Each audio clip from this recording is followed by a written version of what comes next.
बिस्मिल्लाहिर्रहमानिर्रहीम। प्रोग्राम है inside the news और मैं हूं डॉक्टर सना गौरी। मुल्क में जारी जो इस वक्त कशमकश है वो नहायत तशवीशनाक है। एक तरफ मईशत का बुरा हाल, नई गवर्नमेंट आ चुकी है, लेकिन नई गवर्नमेंट जिसको ये कहा जाता था कि बहुत तजर्बाकार टीम है और मामलात को संभाल लेगी, अभी तक कुछ संभलता हुआ नज़र नहीं आ रहा, सिवाय इसके कि उनके मुकदमात से उनकी जान छूट गई है। तकरीबन तमाम लोगों को एनआरओ मिल चुका है और जिनके मुकदमात बाकी हैं वो भी आहिस्ता आहिस्ता उन मुकदमात में से निकल रहे हैं। लेकिन इस तमाम सिनेरियो में एक चीज़ जो सामने आई कि जनरल कमर जावेद बाजवा साहब के हवाले से पीटीआई की ख़ास तनकीद होती रही। जब वो सीट पे थे तो इमरान खान साहब के जितने हामी हैं वो आके ये बात करते रहे कि जो जी सोशल मीडिया पे जो तनकीद हो रही है वो नहीं कर रहे, बल्कि और लोग इस्टेब्लिशमेंट और उनकी पार्टी के खिलाफ इख्तलाफात पैदा करने के लिए सब कुछ कर रहे हैं। लेकिन जैसे ही हमारे साबिक आर्मी चीफ का जाने का होता है, उसके बाद ही एक नया सिलसिला ट्रोलिंग का शुरू हो जाता है जो कि तशवीशनाक है।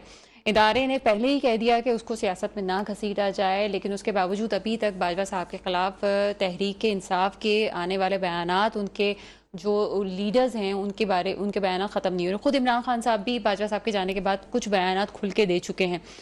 उसके बाद होता यह है, असम्बलिया तहलील होने की बात होती है पंजाब और केपीके की।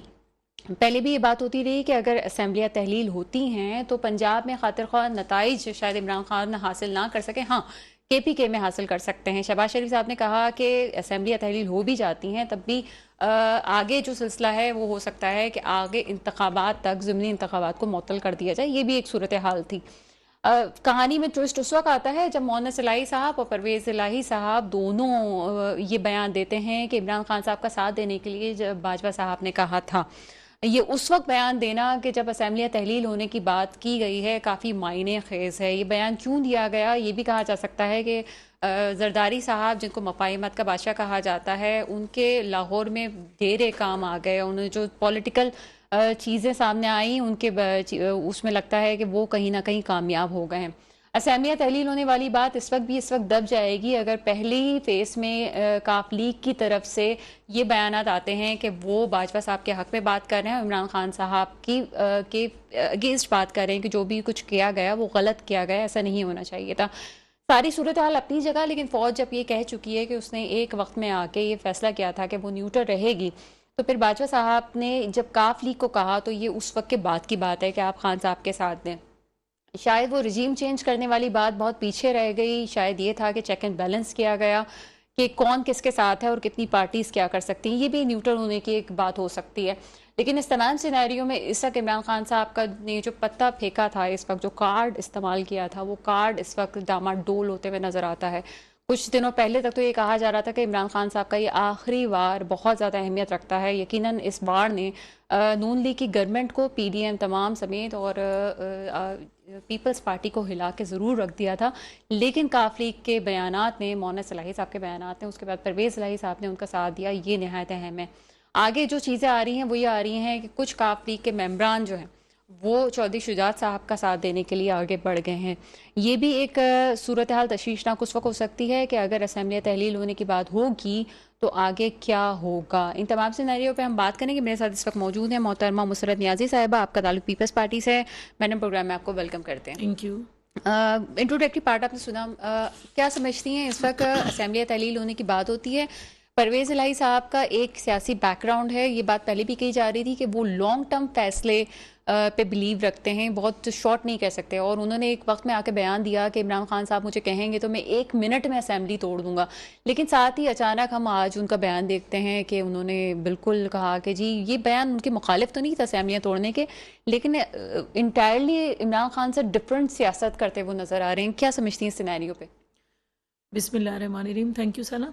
बात दरअसल ये कि सना, पहले भी मैं आपको एक प्रोग्राम में कह चुकी हूँ, आपका जो लास्ट प्रोग्राम था मेरे साथ, मैं आपको उसमें कह चुकी हूँ कि कम अज़ कम पंजाब असम्बली तो खान साहब का साथ नहीं देगी। अब बात दरअसल ये कि मोहन इलाही ने और परवेज़ इलाही दोनों ने कहा कि खान साहब कहेंगे तो हम 1 मिनट के अंदर अंदर इस्तीफ़ा दे देंगे और ये उनकी हमारे पास अमानत है, सब कुछ है। लेकिन आहिस्ता आहिस्ता मैंने आपको कहा था ये बात वाज़ेह हो जाएगी और किसी भी सूरत में ये पंजाब असम्बली को डिज़ोल्व नहीं करेंगे। और ख़ान साहब असल में गीदड़ भपकियाँ देने के आदी हैं। वो इन्होंने सोचा कि जी मैं अगर ऐसा कहूँगा तो शायद खिलबिली मच जाएगी। मैंने पहले भी आपसे कहा था सना कि खान साहब ने अपनी कोताहियाँ और अपना जो लॉन्ग मार्च जो था, क्योंकि अगर लोग जिस तरह से खान साहब कहते थे कि 10 लाख लोग 20 लाख लोग होंगे, तो मैं कहती हूँ वहाँ 50,000 लोग भी होते ना, तो ये इस्लामाबाद पे धावा बोल देते, क्योंकि ये खुद ही कहते थे कि पाकिस्तान में ऐसे हालात होने जा रहे हैं श्रीलंका वाले। ये हवा तो किसी और पॉलिटिकल पार्टी ने नहीं दी।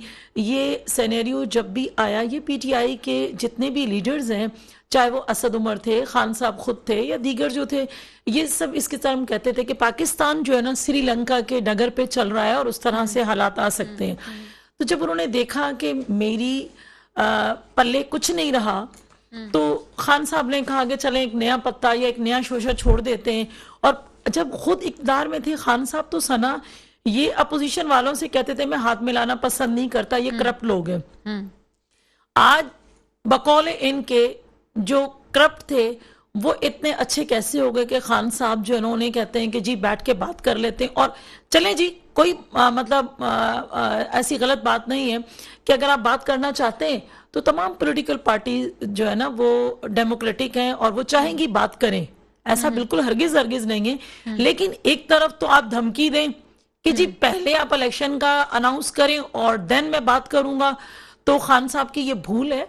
आसिफ अली जरदारी साहब जो मेरे को चेयरमैन है, उन्होंने भी कह दिया है और वजीर आजम पाकिस्तान ने भी कह दिया है कि तहलील करना चाहें तो बड़े शौक से करें, अगर करते हैं करें, उस पर ज़मनी इलेक्शन हो सकते हैं। और पहले खान साहब खुद कहते थे कि किसी के बाप का पैसा नहीं है कि इस तरह से पाकिस्तानी अवाम का और पाकिस्तान का पैसा हवा में फैला दिया जाए। मैं वो बयान चला सकती जिसमें उन्होंने कहा था कि किसी को इख्तियार नहीं है कि जत्थों की सियासत करे और कोई भी आके जो है वो अगर ब्लैकमेल करे, चैलेंज करेगा तो उसको उन्होंने ये कहा था कि जत्थों की सियासत मेरे खिलाफ, अगर मैं वजीर आजम होता तो 600 नहीं 20 से 25 लोग भी मेरे खिलाफ कम अज कम होते, प्रोटेस्ट करते, तो मैं रिजाइन कर देता।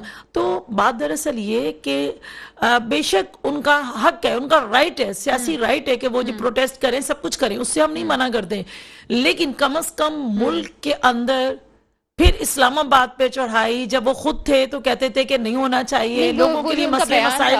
मुसरत उन्होंने ये कहा था कि ऐसी किसी भी चीज की इजाजत नहीं दी जाएगी जिसमें रियासत को कोई भी आके चैलेंज करे। बिल्कुल। और उस वक्त खुद सिटिंग वजीर आजम थे, उन्होंने कहा कि जी रियासत को चैलेंज नहीं किया जा सकता, लेकिन आज वही चीज हमें सामने आ रही है कि रियासत को चैलेंज करने वाली जब बात सामने आती है तो वो इस वक्त मजमे के सामने ये बात कर रहे हैं कि आइए जी जनाब पाकिस्तान को बचाने के लिए आप आइए। तो उसको कोई कहते हैं जी रियासत को अगर कोई भी चैलेंज करेगा तो रियासत के इदारे आएंगे और रोकेंगे, रिट नहीं हो सकती है। तो देखिए बात दरअसल ये ना सना, इनका दोहरा मेयार है, और जब दोहरा मेयार नहीं, मैं तो समझती हूँ कि खान साहब अब जो है ना बहकी बहकी बातें यूं कर रहे हैं कि वो किसी अवाम के लिए नहीं, उनके पास जो चीज़ है वो ये है कि मुझे किसी ना किसी तरह इक़्तिदार मिले। खुद ही जो है ना देखें, अब बातें खुलकर खुद से आ रही है ना कि बाजवा साहब को एक टाइम पे तो ये है कि वो कहते थे कि जी बाजवा साहब बहुत ईमानदार है, बाजवा साहब मेरे साथ चल रहे हैं, मेरे इदारे हैं और इदारे मेरे साथ खड़े हैं, और फिर कुछ अरसे बाद कहते हैं कि नहीं जी ये न्यूट्रल नहीं है, फिर उन्हीं से कहते हैं कि जी मेरा साथ दें, मुझे आप इनसे लुटेरों से जान छुड़ाएं, आप मेरा साथ। तो बात दरअसल ये कि, और अब खुद देखें ये बयान पाकिस्तान पीपल्स पार्टी का नहीं है, परवेज इलाही और मुनिस इलाही ने खुद क्या कह दिया है कि जी बाजवा साहब ने हमें कहा था कि खान साहब का आप साथ दें, खान साहब के साथ आप स्टैंड लें। तो ये बातें तो क्लियर हो जाती है ना कि एक तरफ खान साहब किसी को चोर कहते हैं और फिर खुद ही उसी पीछे के दरवाजे से अगर आप किसी को चोर कह रहे हैं तो फिर बंद गली से आप उनके साथ क्यों मुलाकातें कर रहे हैं? तो ये चीजें ना करें। 3 साल साथ में है गवर्नमेंट में, एक्सटेंशन भी आपने दे दी और उसके बाद भी ये भी इत्तलात हैं, ये मैं अपने नाजरीन को बताती चलूँ कि नवंबर से पहले के जो महीने थे उसमें भी राब्ते करने की कोशिश की गई, मुज़ाकरात करने की कोशिश की, इस्टेब्लिशमेंट से करने की कोशिश की, ऑथेंटिक बातें हम आपको बता रहे हैं।